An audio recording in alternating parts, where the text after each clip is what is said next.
শুধুমাত্র তাদের কিছু কষ্টের কথা বলার জন্য। কষ্টটা হলো আমরা শুধু ইতিহাসে পড়ে আর শুনে আসছি গোলা ভরা ধান, আর আজকে সেই গোলা ভরা ধানের ধনী কৃষক ভূমিহীন একেবারে নিঃস্ব পরিচয়হীন হয়ে যাচ্ছে, আর রাষ্ট্র চুপ চুপ করে শুধু দেখছে। এই দেশের নাগরিকরা শত কোটি হাজার কোটি টাকা রেভিনিউ দেয়, রাজস্ব দেয়, আর বিনিময়ে কি পায়? সে তার বাবার কবরটুকু পর্যন্ত নদীতে হারিয়ে ফেলে, সে তার শেষ ঠিকানাটুকু পর্যন্ত নদীতে হারিয়ে ফেলে, আর রাষ্ট্র তার দিকে কোনো নজর দেয় না। এটা আমাদের একটা চরম ব্যর্থতা। এই ব্যর্থতা গত 54 বছর যাবৎ আমরা দেখেছি। এখানে যারাই রাষ্ট্র পরিচালনায় এসেছেন তারা শুধু নাগরিকদের রক্ত চুষে চুষে খেয়েছেন।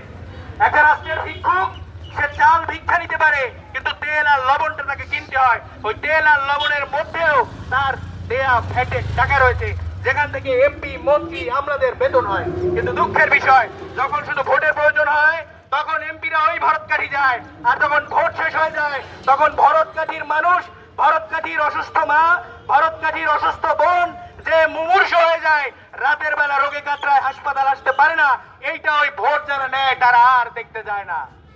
আমরা আজকে এইখান থেকে স্পষ্ট ভাবে বলতে চাই, অতীতে এই নলছিটি ঝালকাঠি 2 আসনের পরিস্থিতি ছিল নলছিটিতে কোনো উন্নয়ন হইতো না, আর আজকের পরিস্থিতি আমরা যেদিকে যাচ্ছে দেখতে পাচ্ছি যে সবকিছু যদি রানাবাজার মোল্লার হাটেই থাকে, তাহলে ভরতকাঠি দপদপিয়া এই ইউনিয়ন গুলোর কি হবে? অতএব কথা স্পষ্ট, আমরা সংসদ সদস্য সহ যারা সংশ্লিষ্ট রয়েছেন তাদের কাছে স্পষ্ট দাবি তুলতে চাই, ভরতকাঠির যে অংশ নদীগর্ভে বিলীন হচ্ছে অতি দ্রুত সেখানে পানি উন্নয়ন বোর্ডের এমার্জেন্সি ওয়ার্কসের দিয়ে খুব দ্রুত গতিতে ভাঙন বন্ধ করতে হবে, এবং সেখানে পরবর্তীতে টেকসই বাঁধ নির্মাণ করতে হবে। এবং যে রাস্তাটি নদীগর্ভে বিলীন হয়ে যাওয়ার কারণে এই সমস্ত মানুষ উপজেলা শহর থেকে বিচ্ছিন্ন হয়ে যাচ্ছে, অনতি বিলম্বে সেই রাস্তায় যারা কর্তৃপক্ষ রয়েছে সেই রাস্তাটি সুন্দর করে টেকসই করে নির্মাণ করে দিতে হবে। এবং আজকে এই যে দাবিতে আমরা এখানে একতাবদ্ধ হয়েছি, আজকে উপজেলার সামনে দাঁড়িয়েছি, পরবর্তীতে যদি আমাদের দাবি না হয়, আদায় না হয়, আমরা দক্ষিণবঙ্গকে বাংলাদেশের থেকে যোগাযোগ বিচ্ছিন্ন করে দেব।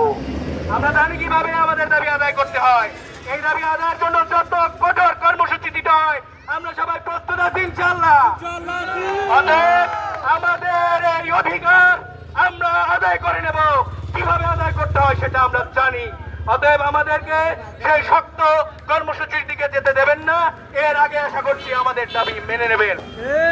সংগ্রামী ভাই বন্ধুগণ, প্রচন্ড রোদে আপনারা অনেক কষ্ট করেছেন। আমি বিশেষভাবে কৃতজ্ঞতা জানাতে চাই আমাদের নলছিটি উপজেলার পক্ষ থেকে আমাদের শ্রদ্ধেয় মনীষা চক্রবর্তী দিদিকে।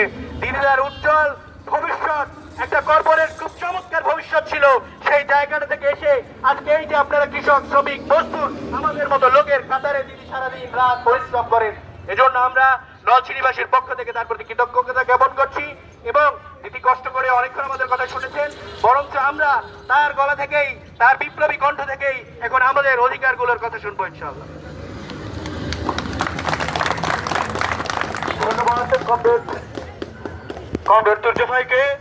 সংগ্রামী বন্ধুগণ, আপনারা জানেন সেই 71 সালে যুদ্ধ হয়েছিল এই বাংলার শ্রমিক, কৃষক, মেহনতি মানুষের অধিকার আদায়ের লক্ষ্যে।